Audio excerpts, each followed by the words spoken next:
আসুন ঘুরে আসি প্রাচীন ভারতের শিক্ষার পীঠস্থান ও মহাপ্রভুর লীলাভূমি শ্রী নবদ্বীপ ধামে। প্রথমেই আমরা চলে এলাম মহাপ্রভুর অন্যতম পার্ষদ শ্রীনিবাস আচার্যের লীলাভূমি জাজিক গ্রামে। কাটোয়া শহরের ঠিক পশ্চিম প্রান্তে অবস্থিত এই লীলাভূমি সত্যিই এক তীর্থক্ষেত্র। সামনের পবিত্র কুণ্ডের জল স্পর্শ করে আমরা শ্রীনিবাস ধামে প্রবেশ করলাম। স্থানটি আসলে শ্রীনিবাস আচার্যের মাতুলালয় অর্থাৎ মামার বাড়ি। এটি তার লীলাক্ষেত্রও বটে। বৈষ্ণব শাস্ত্র অনুসারে তিনি ও শ্রীচৈতন্যদেব অভিন্ন।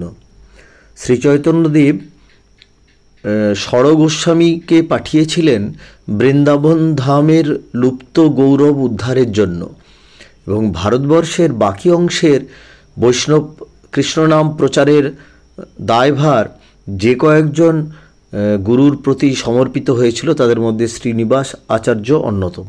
এছাড়াও ছিলেন নরোত্তম দাস ঠাকুর এবং অন্যান্যরা। শ্রীনিবাস আচার্য মহাপ্রভু তিনি জীব গোস্বামীর শিষ্য। তার নেতৃত্বে বিরাট কৃষ্ণ প্রচারের সংকীর্তনের দল গঠিত হয়েছিল। এমনকি বিষ্ণুপুরের বিখ্যাত রাজা বীর হাম্বিরকেও তিনি বৈষ্ণব ধর্মে এনেছিলেন এই শ্রীনিবাস আচার্য মহাশয়। আরও জানলাম শ্রীনিবাস আচার্যের এই মন্দিরটি পুনর্নির্মিত করেছেন ভক্তিবেদান্ত স্বামী শ্রীল প্রভুপাদ, যিনি ইস্কনের প্রতিষ্ঠাতা। যাই হোক, এরপরে আমরা আমাদের আশ্রয়স্থলে পৌঁছালাম, যেখান থেকে আমাদের কর্মকাণ্ড অর্থাৎ এই তীর্থযাত্রা পরিচালিত হবে। প্রসঙ্গত জানিয়ে রাখি, আমরা ঘাঁটি গেড়েছিলাম নবদ্বীপের শ্রী গৌর বিনোদ অঙ্গন আশ্রমে। আশ্রমটি নবদ্বীপের ঠিক পূর্ব প্রান্তে গঙ্গার বক্ষে অবস্থিত বললেও কম বলা হবে। এই মঠের মঠাধীশ শ্রীযুক্ত কাশীপ্রভু মহাশয় শুধুমাত্র জ্ঞানী ব্যক্তিই নন, তিনি একজন অতিথি বাৎসল মানুষও বটে। তার সক্রিয় সহযোগিতা ছাড়া আমাদের এই ধাম ভ্রমণ কখনোই পরিপূর্ণতা লাভ করত না। তিনি একজন প্রসিদ্ধ শ্রীমদ্ ভাগবত পাঠক এবং একাধিক আশ্রম ও এনজিওর সঙ্গে সক্রিয়ভাবে যুক্ত। আমাদের ঠাঁই হয়েছিল তার আশ্রমের উপরতলার একটি ঘরে, যেখান থেকে গঙ্গামাকে আমরা একদম কাছ থেকে দেখতে পারছিলাম। শুধু তাই নয়, জানলা খুললে আমরা ইস্কনের বিখ্যাত সেই চন্দ্রোদয় মন্দিরটিও আমাদের সামনে খুব স্পষ্টভাবে নজরে পড়ছিল। এক কথায় আশ্রমটির অবস্থান এবং তার চারপাশের প্রাকৃতিক সৌন্দর্য আমাদের মনকে পবিত্র করে তুলল। যাই হোক, দুপুরের আহারাদি সেরে কাল বিলম্ব না করে আমরা টোটোতে চেপে বসলাম। কাশীপ্রভুর নেতৃত্বে আমরা চলে এলাম গঙ্গার ঘাটে। লঞ্চে 10 টাকা টিকিট কেটে চেপে বসলাম। আমাদের গন্তব্য গঙ্গার ওপারে মায়াপুরের চন্দ্রোদয় মন্দির। প্রসঙ্গত জানিয়ে রাখি, গঙ্গার জেটিঘাট থেকে লঞ্চ এবং ছোট নৌকো দুটিই ছাড়ে নদী পারাপারের জন্য। লঞ্চের ভাড়া জনপ্রতি 10 টাকা এবং ছোট নৌকা জনপ্রতি 5 টাকা। সময় লাগে 6 থেকে 7 মিনিট। এবং এখানে সাইকেল এবং মোটর সাইকেল নিয়েও নদী পারাপার করা যায়। লঞ্চে চাপলে একটি বিষয়ে একটু সজাগ থাকবেন। কিছু দূর গেলেই দেখতে পাবেন গঙ্গা এবং জলঙ্গির সংযোগস্থল, যেখানে জলঙ্গি নদীর নীল জল এবং গঙ্গার ধূসর জল একসঙ্গে মিলেছে। দুটোই আলাদা আলাদা করে আপনি দেখতে পাবেন।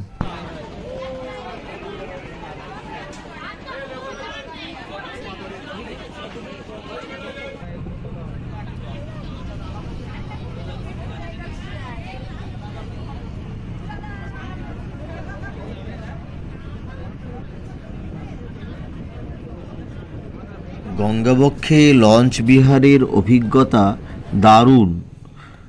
প্রাকৃতিক পরিবেশে পাড়ের পাশ দিয়ে লঞ্চ যখন যাবে, তখন আপনার প্রাকৃতিক দৃশ্য দেখে আপনার মন ভরে যাবে।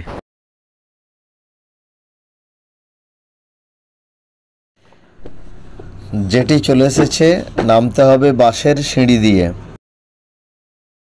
আমরাও যথারীতি নামলাম। নেমেই কিছু দূর গিয়েই দেখি আমাদের জন্য দাঁড়িয়ে আছে বাস এবং অটো। বাসগুলি চলেছে কৃষ্ণনগর পর্যন্ত। আমরা যে ঘাটে নামলাম সেটির নাম হুলোর ঘাট।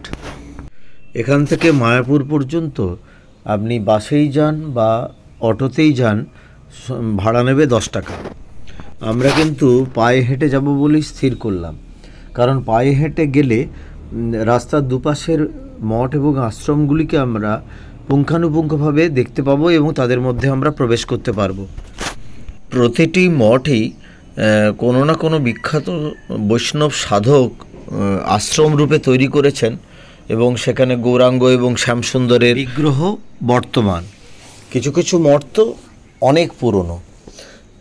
আমরা কয়েকটি মঠের ভেতরে ঢুকে সেখানে তাদের প্রকাশিত বিভিন্ন পাণ্ডুলিপি ও পুঁথিও দর্শন করলাম। প্রতিটি মঠেই থাকার জায়গা, খাবার বন্দোবস্ত আছে এবং এগুলি পরিচালিত হয় তাদের ভক্তমণ্ডলীর সাহায্য এবং সহযোগিতার দ্বারা। নবদ্বীপ যে একসময় বাংলা তথা ভারতবর্ষের প্রাণকেন্দ্র ছিল শিক্ষার বিষয়ে, সেটি এখানে না এলে এবং বিস্তারিতভাবে না জানলে বোঝা যায় না। পায়ে পায়ে কখন যে মায়াপুরের ইস্কন প্রাঙ্গণে পৌঁছে গেছি তার খেয়ালই নেই। আমরা প্রবেশ করলাম মূল গেট দিয়ে। সেখানে প্রথমে প্রভুপাদের সমাধি ক্ষেত্র এবং তারপরে চন্দ্রোদয় মন্দিরের পাশ দিয়ে আমরা সরাসরি গোশালার দিকে রওনা হলাম। প্রথম গন্তব্য গোশালার আমেজ আনতে গেলে আপনারা আশ্রমের ভেতরে গরুর গাড়িতেও গোশালা পরিদর্শন করতে পারেন। আমরা প্রবেশ করেই দেখলাম প্রকাণ্ড শিংওয়ালা এই বলদ বা ষাঁড় গরুগুলিকে। এখানে আপনারা ইচ্ছা করলে এদেরকে খাওয়াতে পারেন। এখানকার খাবার বিক্রি হচ্ছে। এছাড়াও আপনি ডোনেশন দিতে পারেন, এদের কল্যাণে সেটি ব্যবহৃত হবে। এরপরে আমরা গাভীগুলি দর্শন করলাম এবং গোশালার সামনে এদের দুধের দ্বারা তৈরি বিভিন্ন রকম জিনিস, ঘি এবং দই, এগুলি বাইরে বিক্রি হচ্ছে। এগুলো আপনারা নিতে পারেন। হাঁটতে হাঁটতে গোশালা থেকে বেরোলাম। প্রথমেই নজরে পড়ল প্রভুপাদ ভিলেজ। এটি ইস্কনের নতুন সংযোজন। এখানে আপনি পুরো একটি কটেজ ভাড়া নিতে পারেন, অবশ্য ভাড়াটি একটু বেশি। তারপরে অন্নদান কমপ্লেক্স। এখানে সকাল 7টার সময় সারিবদ্ধভাবে দাঁড়ালে এখানে ফ্রি কুপন ডিস্ট্রিবিউশন হয় এমনি প্রসাদের জন্য। দর্শনীয় স্থানগুলি প্রায় সবই দেখলাম, কিন্তু ক্যামেরা অ্যালাউড নয় বলে আপনাদেরকে দেখাতে পারলাম না। ইস্কনের মূল মন্দির ও শ্রীল প্রভুপাদের পুষ্প সমাধি ও মিউজিয়াম দর্শন করার পর আমরা আবার লঞ্চে চেপে পড়লাম। আলো আঁধারির অপূর্ব লীলা দেখতে দেখতে আমরা আবার নবদ্বীপ ধামে পৌঁছালাম।